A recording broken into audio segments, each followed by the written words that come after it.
Dr. Anthony Manning is Dean of Global and Lifelong Learning at the University of Kent. Anthony, it's an absolute pleasure to be talking with you today. Could you just start by telling us a bit about yourself, please? Great. Yes, thank you for having me. Yes, my role is Dean for Global and Lifelong Learning at the University of Kent. But throughout my career, I've been involved with English language teaching. Firstly, I began as a teacher of French and German, but later moved into English language teaching, and I worked in France, Germany, China, and Japan in various different ways, and then came back into the UK higher education system. And since then, I've been working in English for academic purposes and leading teams that are focused on international programs, support of international students. And latterly, I've also branched out into work-based learning, focusing on degree apprenticeships. But my heart is very much with international education and still in the area of English language teaching. And recently I had the pleasure of joining the British Council as part of their English language advisory group, which was also great. What was it that drew you to international education in the first place? Sure. So, I mean, I originally come from the Isle of Man, and my family is not particularly internationally experienced. And so for me, it was during my secondary school experience when I really became interested in all things international through the learning of languages, because I discovered that one of the things I was good at was language learning. And so that drew me through French and German into interest in other cultures. And later, when I realized that I didn't really choose French and German, it was just that French and German were the languages in my school, that I could use my English language skills to travel further afield and also to help other people across the world learning English, given the importance of English as a global language. And has your experience as an ESL teacher, English as a second language teacher, which is how you started off, has that changed the way you communicate in any way? Yeah, absolutely. I think it always helps me think about how what I'm saying is being received, I suppose, in terms of the way in which we should frame our speech and communication in order to achieve positive communication outcomes. Because at the end of the day, yes, accuracy is important, but what we want to be able to do is have meaningful exchanges, understand each other and learn from each other. So being in the classroom teaches you, I think that, if you say things in one way, or if you present something or a learning point in a particular fashion, and it isn't immediately understood or engaged with appropriately, then there are a range of ways in which you can modify what you're doing so that people have another chance to understand, or a different means of engagement. And for me, that's in a way a metaphor for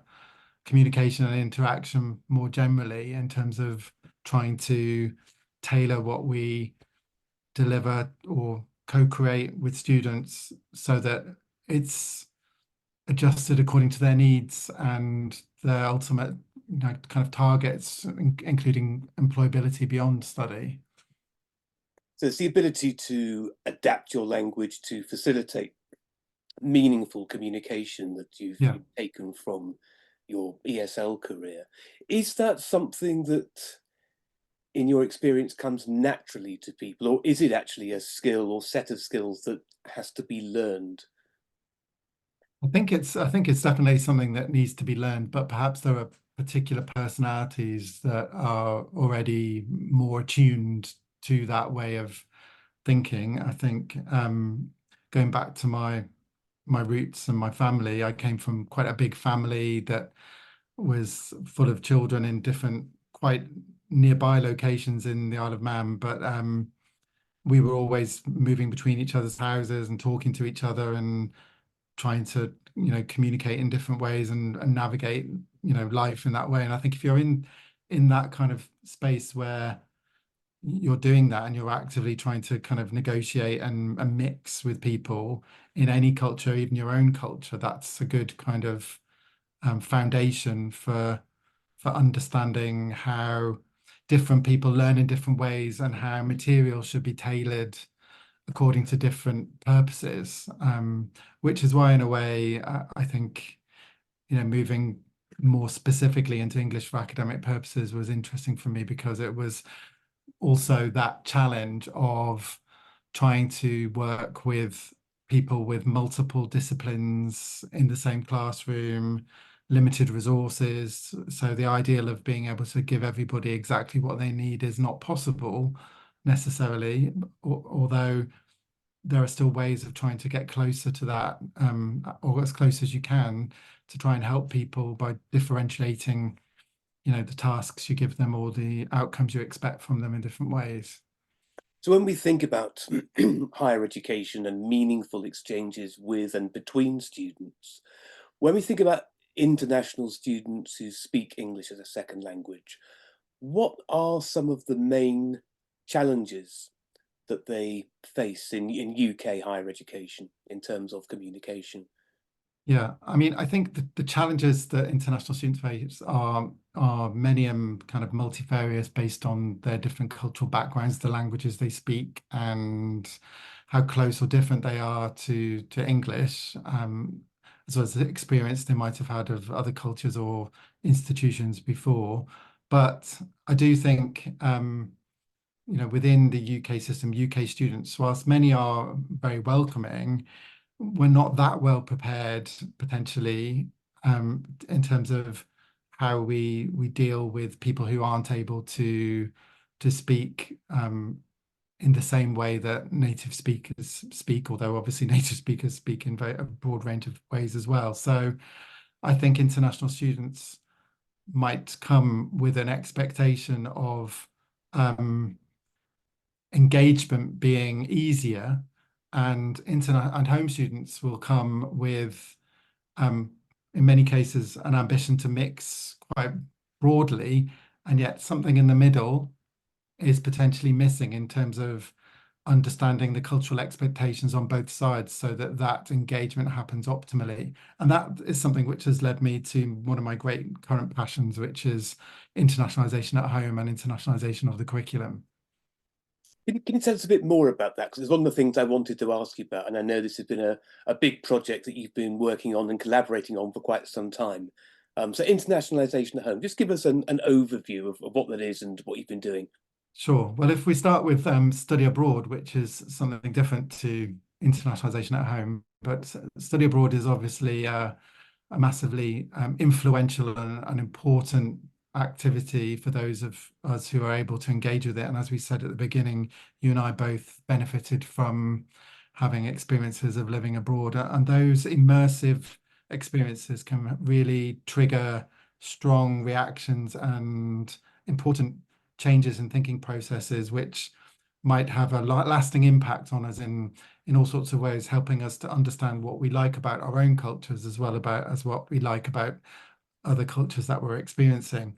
So I'm a great proponent of that. But as we see from statistics at the moment, probably something like only 1 or 2% of UK students get the opportunity to study abroad. So whilst we want that number to go up, which has declined since Brexit and COVID, we probably can't afford to put all of our eggs in the study abroad basket, and therefore internationalization at home is an approach which looks at how we can enhance the international experience of everybody on our campuses or in our institutions to try to create connections which enable on-campus activities, networking, communication opportunities, festivals, intercultural learning, cultural intelligence development, all sorts of those things, including things like learning other languages or doing things in the classroom as well as outside the classroom in the informal curriculum, which in a way maximizes the potential of bringing people together. Because I think what we can see is that access is one step. So access in terms of having a range of different UK students and international students in our universities is one thing, but encouraging engagement between those groups takes a little bit more effort. And I think it's worthwhile to have that effort for the greater good of what you might call knowledge diplomacy, in terms of how people come together and solve problems and create solutions that are more transferable around the world. As well as, if we bring it down to the nuts and bolts of institutional competitivity, how we properly demonstrate as institutions that we are investing in creating a curriculum that really is designed for an international audience. So it's to the benefit of many stakeholders, for want of a better word. Absolutely. Yeah. So home students and international students. Yeah. And from what you're saying, it seems to affect potentially quite a broad range of university Yeah. activities. So we're talking about the formal curriculum, the hidden curriculum, if you like, Yeah. and many types of interactions between staff and students. Yeah, absolutely. So no matter what sector you're in, if you're working in education, one good resource is this resource I've been lucky enough to collaborate on through Universities UK International, the handbook for internationalization at home, and it comes with an infographic as well. And it shows you all the different exercises and activities that could be comprised within those different spheres of the formal curriculum, the informal curriculum, and the hidden curriculum, which is essentially the policies and services and procedures that kind of bring a certain culture to your provision.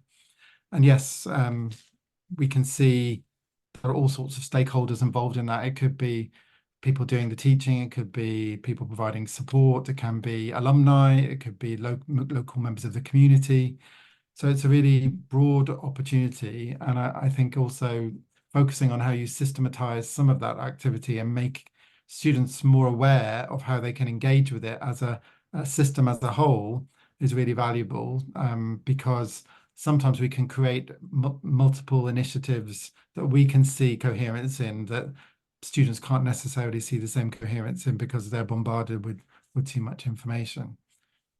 And going back to your point about trying to create a genuinely welcoming environment, because what you were saying with that slightly earlier on was that the motivation, I think, to be welcoming and to include and to be engaging with all students is definitely there Yeah. from different groups of students without othering people and staff.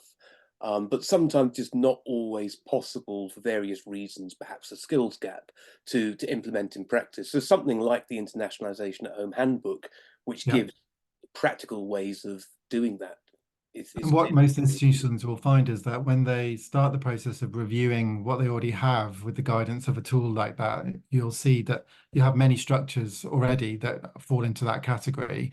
And looking at it more systematically can just show you where the gaps are. So if you're running, if you are focused on the world of English language teaching in one way or another, then this is obviously a key point in engaging students with how they can communicate effectively. It can be how you bring in guest contributions into your classroom through collaborative online international learning, maybe just beaming someone in through Teams or Zoom. It could be how you celebrate festivals or how you engage members of the public with international groups in your classes or through project work. So there are all sorts of different avenues, and that's really what I encourage people to do, because I, as well as working through my team of English language teachers, I also work with other disciplines, and it's definitely the case that you need to tailor what you're doing according to the resources available, but also the kind of culture of the subject area, which allows different mechanisms to engage. And in terms of engagement, your background is very interesting, because you were saying that you became interested in international experiences through learning second languages. I think you said French and German, didn't Yeah. you, when you were at school, and that led you to work in English language teaching and communication and be able to travel.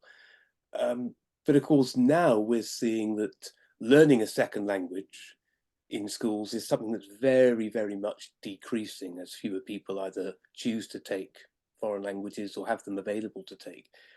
Do you think that has had an impact? I'm thinking particularly about home students. Does that have an impact, you think, on their general ability to communicate successfully in an international setting? Yeah, I mean, I think probably the most powerful outcome of language learning is not necessarily becoming proficient in a language at the end of it, because we know historically, don't we, that although in the past more people study languages than they do now. We're not famous as a nation for creating huge volumes of highly proficient other language speakers, but the process of finding yourself in that challenging circumstance where you're trying to communicate and you're trying to do that in another culture through another language helps you reflect on the core dimensions of the communication act that you're engaging with. And I suppose the raw humanity of the needs you're trying to address, either those needs that you have or the support you're trying to provide with other people. So for me, one of my work abroad experiences was in China. So in 1995, went to China with voluntary services overseas. And at the time, I think I was one of two non-Chinese people in my town of 250,000. And that for me was the kind of archetypal culture shock experience where I was deep-ended and really, thought deep and hard about my own culture and what I missed and what I didn't miss, as well as what I found so exciting about being in China, along with some of the things that were more challenging. And through that process, some of the things you take with you and you incorporate into your global citizenship, I suppose, and some of the things you kind of tuck behind your ear as things that you're aware of from other cultures that maybe you don't want to take with you. And as a whole, I think that informative process is really powerful in terms of international relations more generally. So I can speak some Mandarin, but the most powerful impact for me on that was, really getting my head under the bonnet about how other people think and work and how people react to different situations. And that I think is powerful in the workplace in terms of, working with people in the immediate proximity of your work face to face or online, because increasingly people will be collaborating in teams online with teams that they may never meet. And whilst English is likely to remain a global language or lingua franca in that context, those experiences of missing cues or not quite understanding or fathoming what somebody was trying to say the first time for whatever reason is a real learning experience that helps us empathize and navigate and support each other, I think, internationally.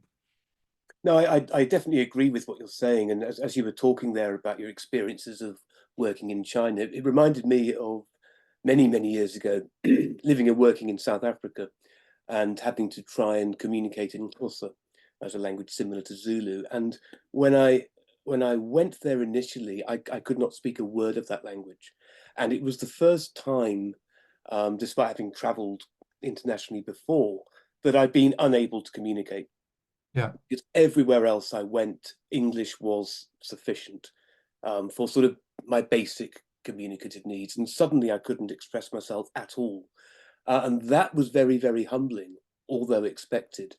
What I found more challenging and more humbling was when I became quite a bit more proficient in that language and I could actually communicate to a reasonable degree. And I thought I'd done very well. I'd learned an awful lot and I was a successful communicator. And yet still, despite knowing the language, if you like, and being able to use it at least to a certain level, there was so much that I missed.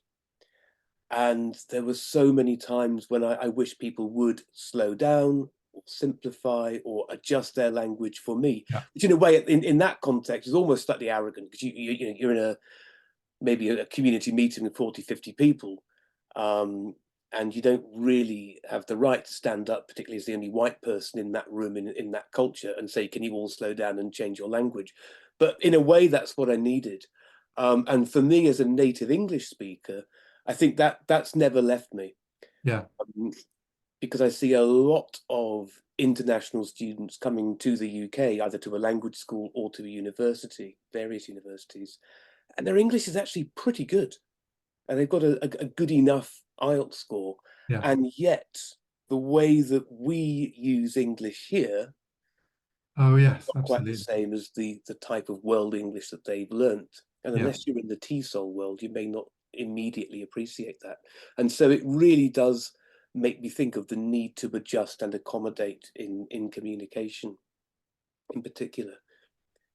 You're talking about working with people across disciplines and with limited resources. And I'm thinking about the set pieces of academic communication with students, so lectures and seminars and tutorial. Yeah. What can lecturers do, in your view, to make communication more accessible to international students who speak English as a second language? Sure.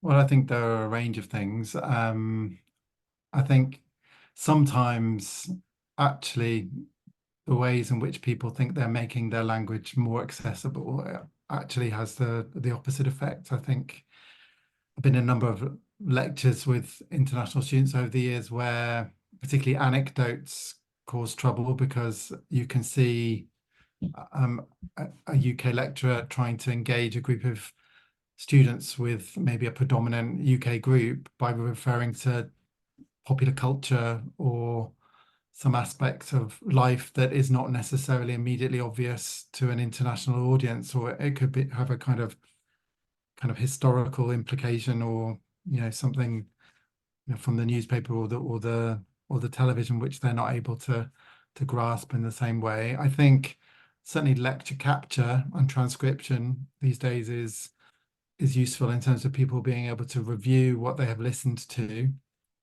But of course, I would still advocate for attending in person, given that there's nothing quite like being in the room in terms of hearing it firsthand and finding out what you understand and what you don't understand the first time, and then using that recording as a mechanism to fill in the gaps, if you like. And also being there in person has the opportunity to create opportunities for engagement with students that might spill out of the formal environment. Certainly small group activities, so seminars and the preparedness in advance of those activities, where students are able to stimulate their schemata in advance, if you like, through understanding, having more time to prepare what they're going to say and engage with the topic rather than it being spontaneous, which is probably more reflective of the real world. And also opportunities to speak and do group work and think of, I suppose, international mechanisms for assessment, or engaging with other students that are beyond the usual repertoire. So I've seen good examples of viva voce examinations being used, oral examinations being used over essays sometimes, which appeals to certain demographics, and shorter answer questions potentially to demonstrate knowledge, but not necessarily complicate knowledge demonstration through essay technique, and other ways of building in internationalized learning outcomes into modules that encourage collaborative working with people beyond maybe comfort zones or UK or monolingual, monocultural groups. I think all those things can help. So there's the avoidance of culturally specific references which may not be accessible to all international students. So avoiding anecdotes, as you were saying. I like the point you made in particular about group work and exercising your schemata. So giving people, just in language terms, giving people a chance to think through and even rehearse what they're going to say. Yeah. Before reporting back, feeding back to the entire seminar cohort, can be very useful. And your point about assessment, there's a wider point here. So you're talking about assessments which are internationally appropriate, and focus on the knowledge and assessing that rather than assessing the demonstration of knowledge. Which is a slightly different thing. Is there, and this is I'm asking for a generalization here, you may not be able to give it, it may not even be right, but is there potentially a tendency to focus too much or even unfairly on language use in assignments rather than the quality of thought or the critical analysis that's gone into Yeah. it. And I think we can see a cultural difference in different disciplines in how um, the accuracy or the way in which language is used. Um, Obviously, we need to have a base level minimum, as we can see through many assessments that are gatekeeping functions to get into different institutions. But we can also within institutions see different levels of tolerance in terms of accuracy. Traditionally, in some of the science subjects, we can see a kind of greater focus on, as I said earlier, the demonstration of knowledge and less concern over precision in language, which is controversial, I think, still for many linguists and potentially practitioners in those disciplines or academics in those disciplines.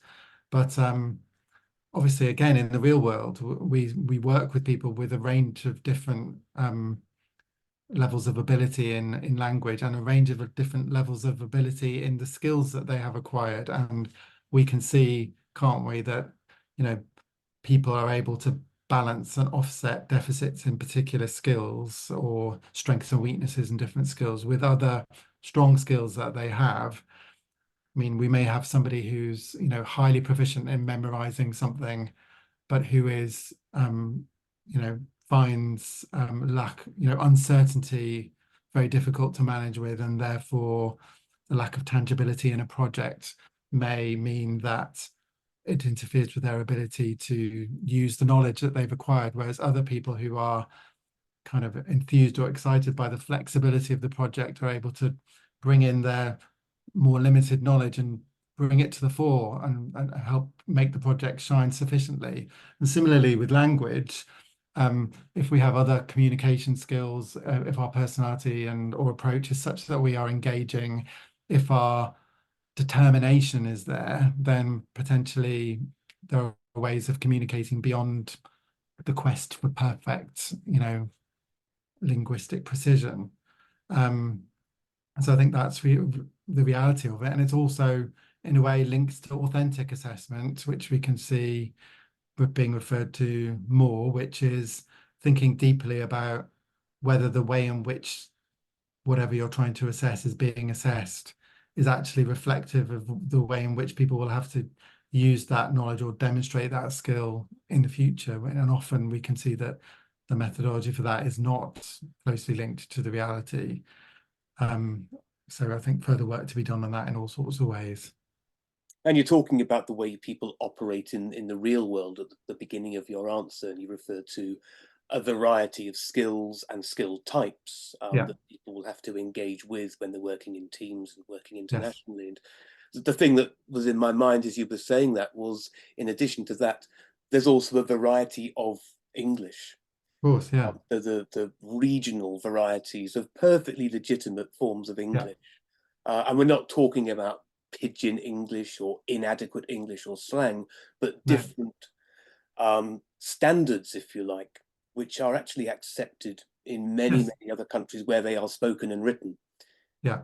And we So, only have to look within the UK to see the variety of dialects to demonstrate that there is no single English, even in our own backyard, let alone across the world. And we engage fluidly with people who use language in different ways from within our own country.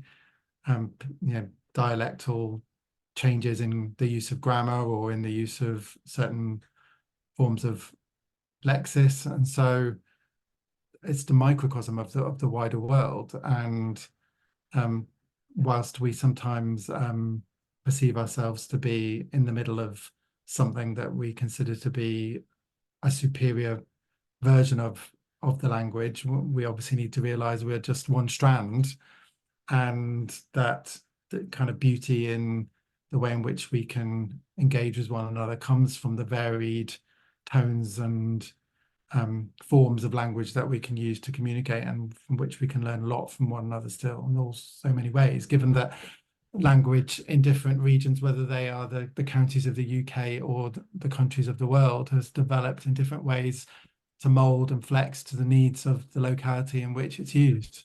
yeah. And clearly we need to have, I'm just thinking generally, we need to have some standard so that we can communicate. And Yeah, we communicate as individuals with no common reference. yeah, absolutely. Communication breaks down.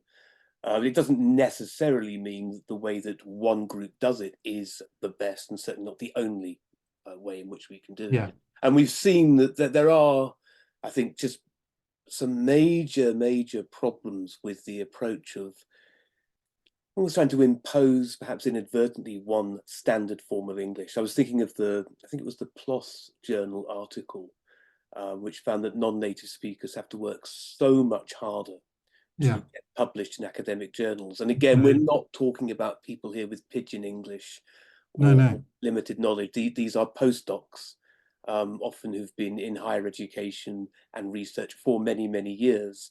And yet, because the form of English they're using is different to this particular norm, papers are being rejected. Yeah, And again, this isn't one academic journal that's rejecting them. This seems to be across the sure. board, particularly within science. And the argument goes that particularly the global south is suffering from the inability to get papers published. And then everyone suffers because sharing of knowledge goes down. So the implications of this are actually quite big, whichever, Absolutely. whether you agree or not with some of the propositions that people are making. Is this discussion about language use, language form, language variations, is this something that is really happening within staff at universities? I mean, you mentioned assessments and ways we can reflect on our practice there, but is it something that really is an ongoing thought or ongoing policy? You know, when you got a tutor from, I don't know, humanities, they've got 40 assignments to mark in 10 working Yeah. days at the end of term, a research paper to write, and everything else that's going on in their life as well. Are they actually conscious of variations in language use and how they should mark that? Yeah, I mean, I think it's a constantly iterative process because obviously, as you say, the people who are overseeing different activities or assessments or teaching are kind of quite frequently changing. But also, we can see that also universities, despite the challenges of things like Brexit, are still comprised of highly internationalized staff. And therefore, yes, I would definitely say that the understanding of the need for a broader acceptance of a range of Englishes is there in terms of what is considered acceptable or sufficiently, intelligible to be communicative and suitable as a form of English for academic purposes, which is again no one thing. And as I said, the kind of idiosyncrasies as to what is important in different academic genre linked to specific subject areas changes quite significantly. So there are, I think, accepted tolerances in certain subject areas that would not be acceptable in other subject areas, probably for good reasons, given the focus on the information being exchanged or the mechanism through which it is being provided or the level through which argumentation is essential. So I think all those things are happening, and also through the interaction between teachers of English for academic purposes and academics, we can see, I think, that having a positive influence in both directions in terms of understanding what is important to academics and also having that acceptance or tolerance of a broader range of Englishes. Yeah. That's interesting. I was looking at the abstract of some of your papers from a few years ago when you Yeah. were looking at the place of English for academic purposes Yeah. tutors within the context of higher Yeah. education. And I think one of the things you were saying was that in certain cases, we can't overgeneralize, but in certain cases, there can be a bit of a power distance between EAP tutors and the EAP department, and subject tutors, which can prevent information exchange and an Yeah. improvement of best practices. I think this paper, I think you wrote it in 2009, so I Yeah. accepted it is some time ago. Sure. Is that still potentially the case? And if so, what can be done about that? Yeah. I think it's dependent on a range of things. I think what you're referring to is an academic called, I think it was Reimer, who described the butler's stance, Mm, where teachers of English for academic purposes have referred to feeling subordinated in the relationship with interaction with academics. And I think there are still cases where that happens, but it is also partly about, I think, the level of maturity of the language centre within the or the the department within the university that provides English for academic purposes or pre-sessional courses. It's the level of maturity of that department. It is also the kind of embedded strategy that those colleagues or the leaders of those departments have in terms of encouraging meaningful interaction between academics and English for academic purposes tutors, or they, in some cases, they are, contracted on the same kind of contracts, which I'm very much in favour of, given that these colleagues are actively involved in scholarly activity and teaching in a way that is not dissimilar to academics who are focused on teaching other subject areas.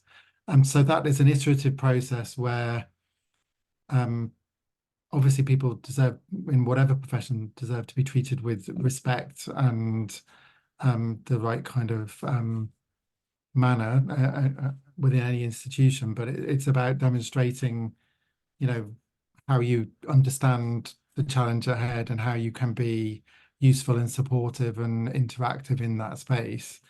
So certainly within my own institution, I've seen that develop over the years, but it is something that um, needs ongoing focus, given that at times of resourcing challenge, there can be a push-pull factor between what's perceived to be professional services and what's perceived to be academic provision, and where the responsibility lies for what.